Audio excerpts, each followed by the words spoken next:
Morning students, welcome to Punjabi class. Students, यह कहानी रब ते रुत्तां दी दूसरी वीडियो है।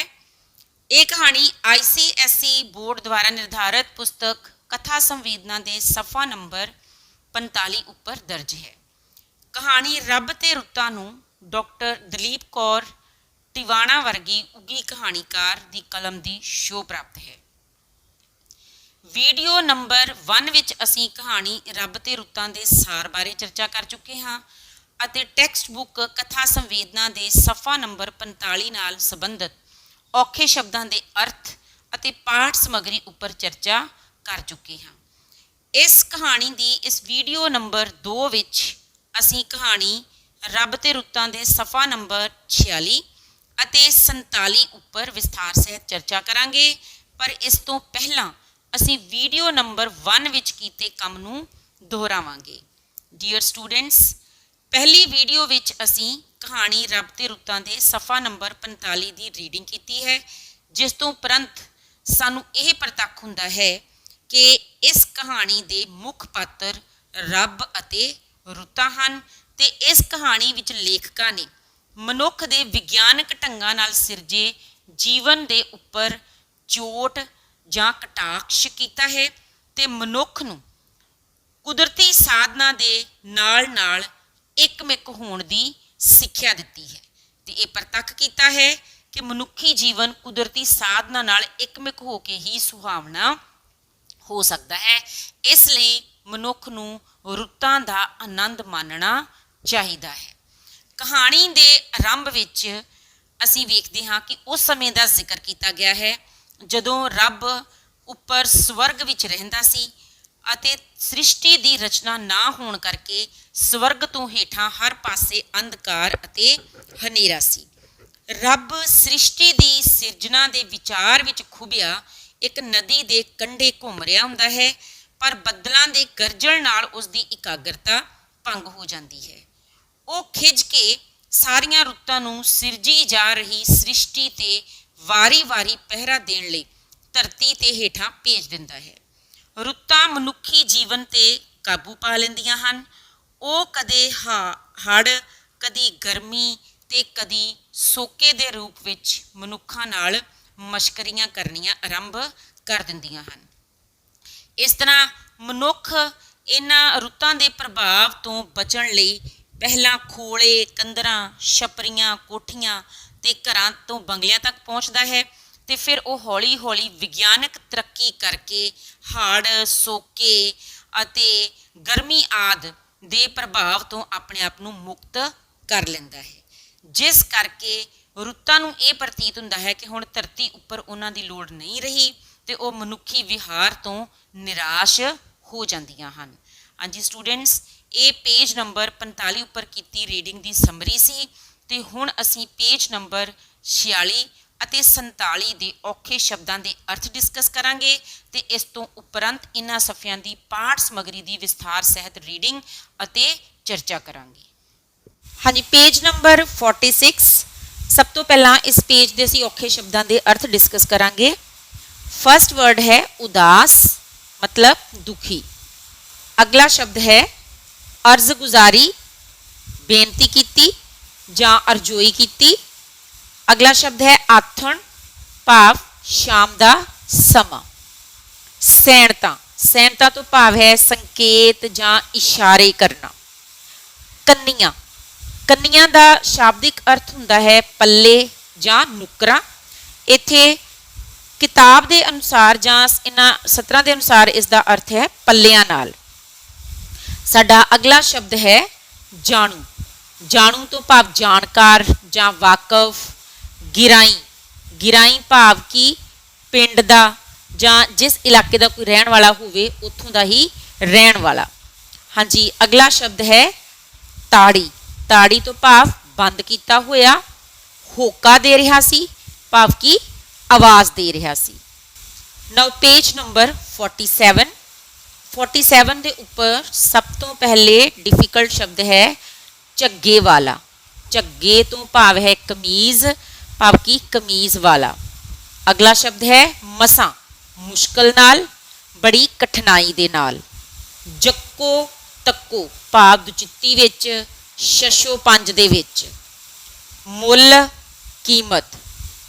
ਬਹੇ ਹੋ ਜਾਣਾ ਹੈ, ਬਹੇ ਹੋ ਜਾਣਾ ਹੈ ਭਾਵ ਕਿ ਬਾਸੇ ਹੋ ਜਾਣਾ ਹੈ, ਤੇ ਬਾਸੇ ਹੋ ਜਾਣ ਕਾਰਨ ਇਹਨਾਂ ਫੁੱਲਾਂ ਨੇ ਮੁਰਝਾ ਜਾਣਾ ਹੈ। ਅਗਲਾ ਸ਼ਬਦ ਹੈ ਦਲੀਲ। ਦਲੀਲ ਤੋਂ ਅਰਥ ਹੈ ਤਰਕ। ਬੇਬਸ, ਲਾਚਾਰ। ਅੱਖਾਂ ਮੀਚ ਕੇ ਭਾਵ ਅੱਖਾਂ ਨੂੰ ਬੰਦ ਕਰਕੇ।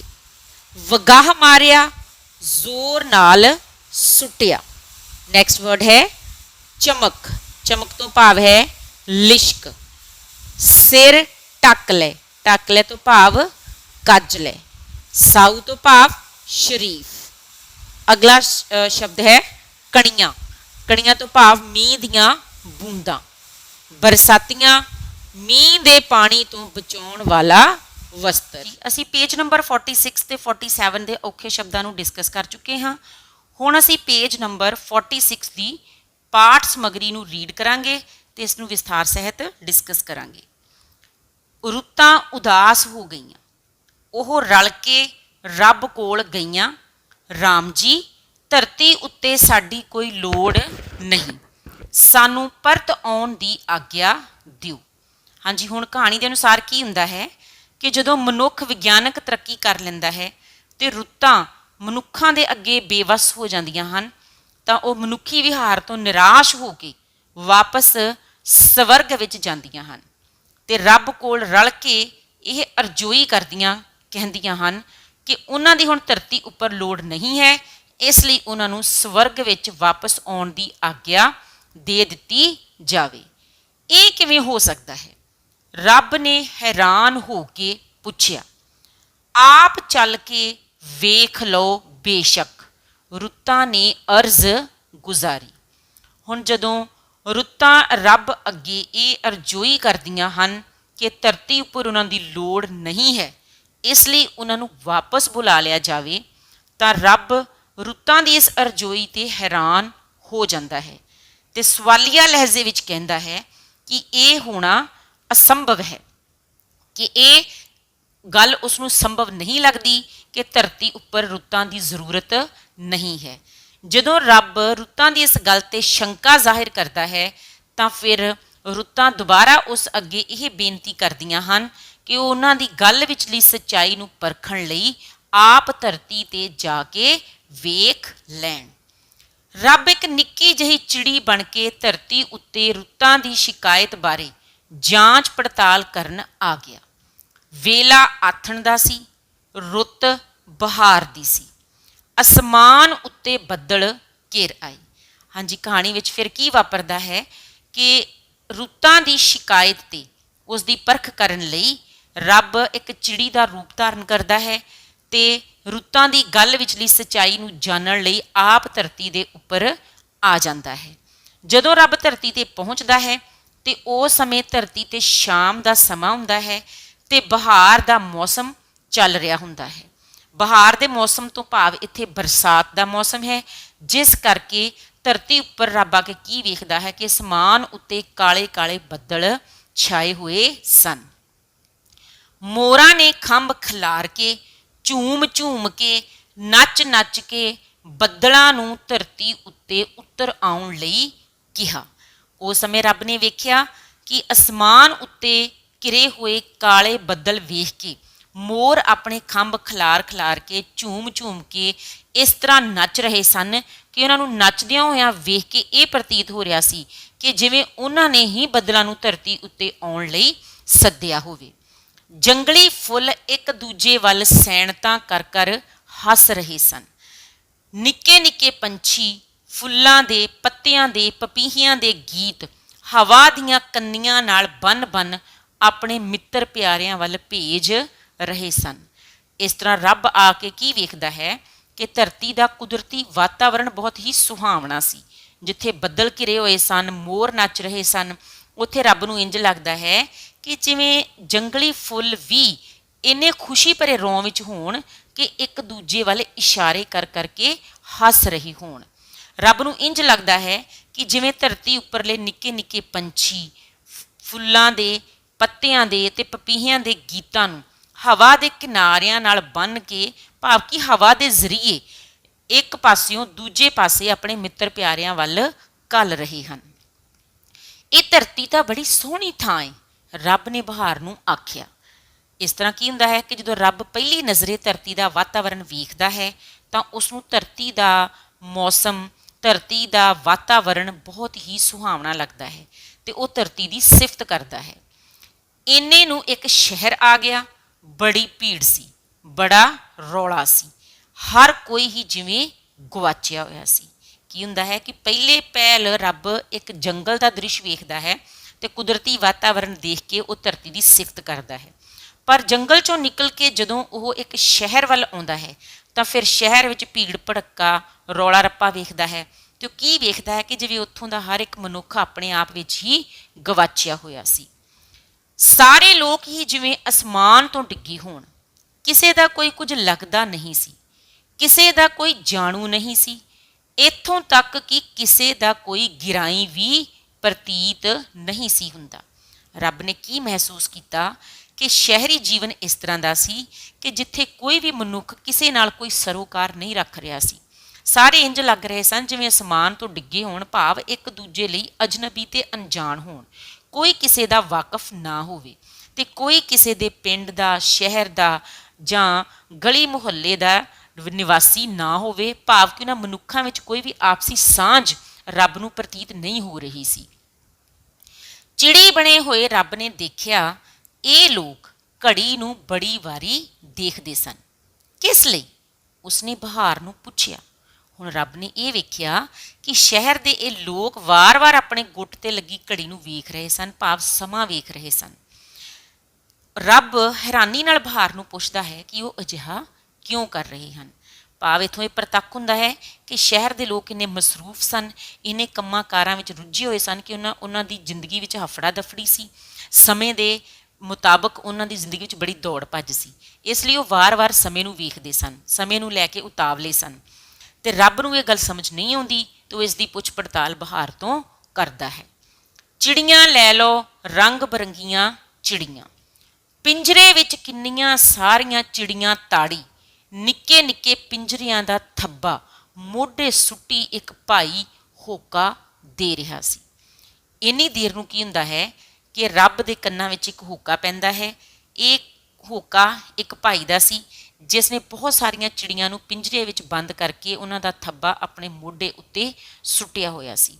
ਇਹਨਾਂ ਸਤਰਾਂ ਤੋਂ ਲੇਖਕਾ ਇਹ ਇਸ਼ਾਰਾ ਕਰਦੀ ਹੈ ਕਿ ਵਿਗਿਆਨਕ ਤਰੱਕੀ ਕਾਰਨ ਜਨੌਰ ਜਾਂ ਪੰਛੀ ਇੰਨੇ ਘਟ ਗਏ ਸਨ ਕਿ ਸ਼ਹਿਰਾਂ ਵਿੱਚ ਚਿੜੀਆਂ ਵਰਗੇ ਪੰਛੀਆਂ ਨੂੰ ਮਨੁੱਖਾਂ ਨੇ ਪਿੰਜਰਿਆਂ ਵਿੱਚ ਕੈਦ ਕੀਤਾ ਹੋਇਆ ਸੀ ਤੇ ਇਸ ਤਰ੍ਹਾਂ ਲੋਕ ਹੁਣ ਇਹਨਾਂ ਪਿੰਜਰਿਆਂ ਵਿੱਚ ਪੰਛੀਆਂ ਨੂੰ ਆਪਣੇ ਘਰਾਂ ਵਿੱਚ ਰੱਖਦੇ ਸਨ।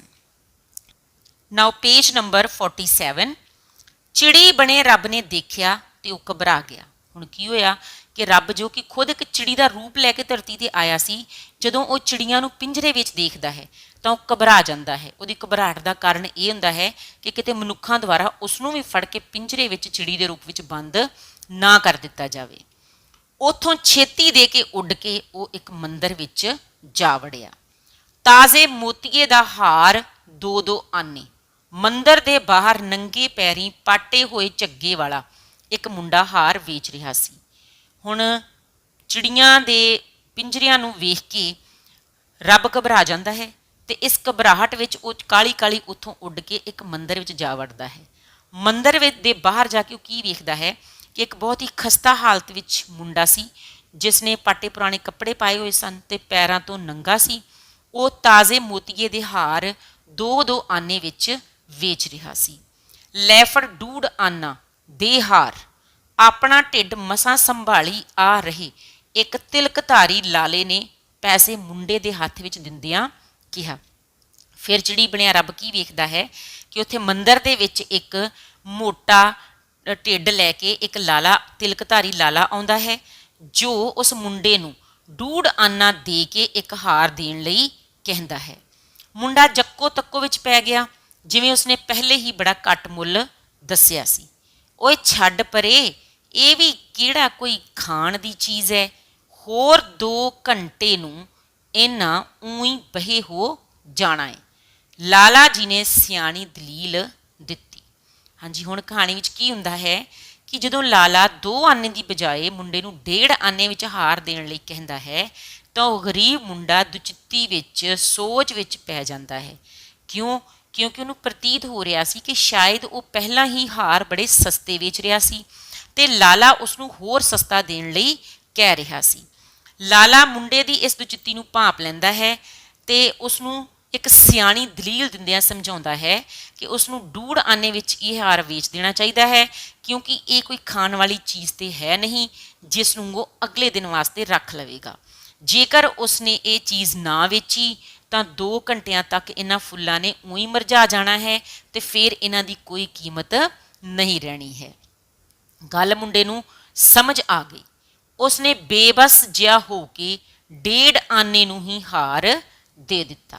ਹੁਣ ਤਿਲਕਧਾਰੀ ਲਾਲੇ ਦੀ ਦਲੀਲ ਮੁੰਡੇ ਦੀ ਸਮਝ ਵਿੱਚ ਆ ਜਾਂਦੀ ਹੈ ਤੇ ਉਹ ਲਾਚਾਰ ਜਿਹਾ ਹੋ ਕੇ ਉਸ ਨੂੰ 2 ਆਨੇ ਦੀ ਬਜਾਏ 1.5 ਆਨੇ ਵਿੱਚ ਹੀ ਇੱਕ ਹਾਰ ਦੇ ਦਿੰਦਾ ਹੈ। ਲਾਲਾ ਜੀ ਮੰਦਰ ਵਿੱਚ ਆ ਪਹੁੰਚੇ। ਦੇਵੀ ਦੀ ਪੱਥਰ ਦੀ ਮੂਰਤੀ ਦੇ ਸਾਹਮਣੇ ਖੜੋ ਕੇ, ਅੱਖਾਂ ਮੀਚ ਕੇ, ਅੰਤਰ ਧਿਆਨ ਹੋ ਕੇ ਉਸ ਨਾਲ ਲੈਣ ਦੇਣ ਦੀ ਗੱਲ ਕੀਤੀ ਤੇ ਫਿਰ ਨਮਸਕਾਰ ਕਰਕੇ ਜਿਉਂਦੇ ਫੁੱਲਾਂ ਦਾ ਹਾਰ ਉਸ ਦੇ ਚਰਨਾਂ ਵਿੱਚ ਵਗਾ ਮਾਰਿਆ।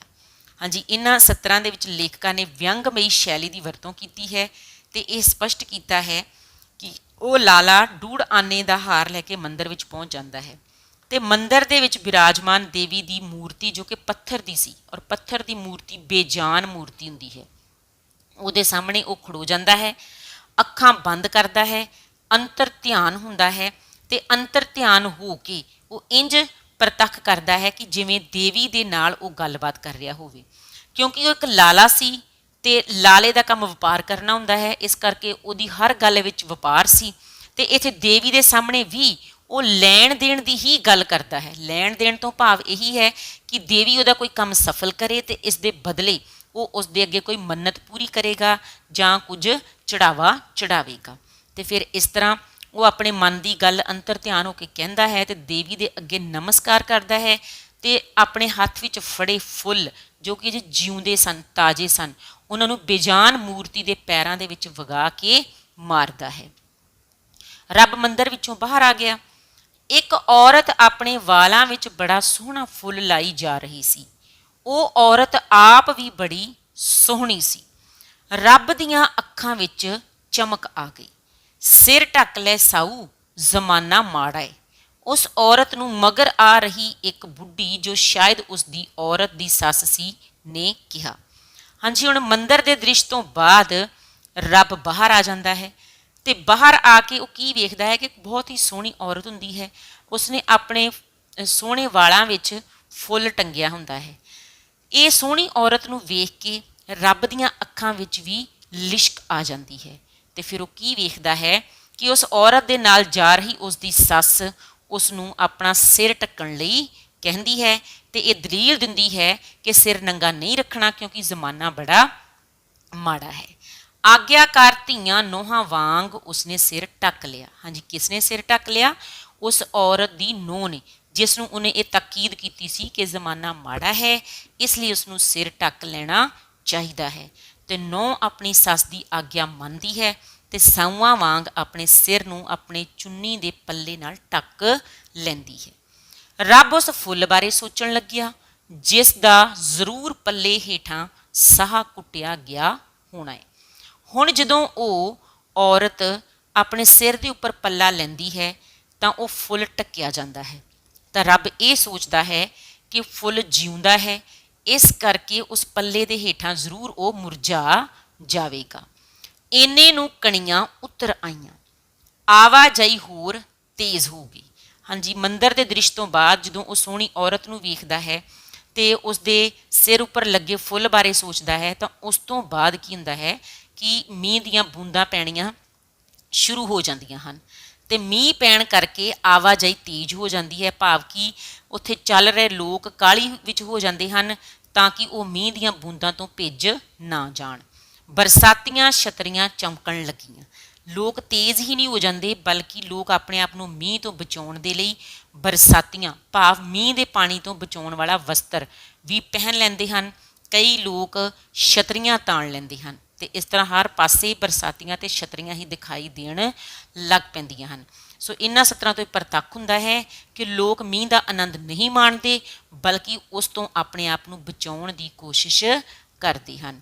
ਹਾਂਜੀ ਸਟੂਡੈਂਟਸ, ਇਸ ਵੀਡੀਓ ਵਿੱਚ ਅਸੀਂ ਪੇਜ ਨੰਬਰ 46 ਅਤੇ 47 ਦੀ ਰੀਡਿੰਗ ਕੀਤੀ ਹੈ। ਆਈ ਹੋਪ ਕਿ ਤੁਸੀਂ ਇਹਨਾਂ ਸਾਰੇ ਸਫ਼ਿਆਂ ਨੂੰ ਚੰਗੀ ਤਰ੍ਹਾਂ ਦੁਹਰਾਵੋਗੇ ਤੇ ਸਮਝਣ ਦੀ ਕੋਸ਼ਿਸ਼ ਕਰੋਗੇ। ਬਾਕੀ ਲੈਫਟ ਪੇजेस ਦੀ ਰੀਡਿੰਗ ਅਸੀਂ ਨੈਕਸਟ ਵੀਡੀਓ ਵਿੱਚ ਕਰਾਂਗੇ। ਥੈਂਕਸ।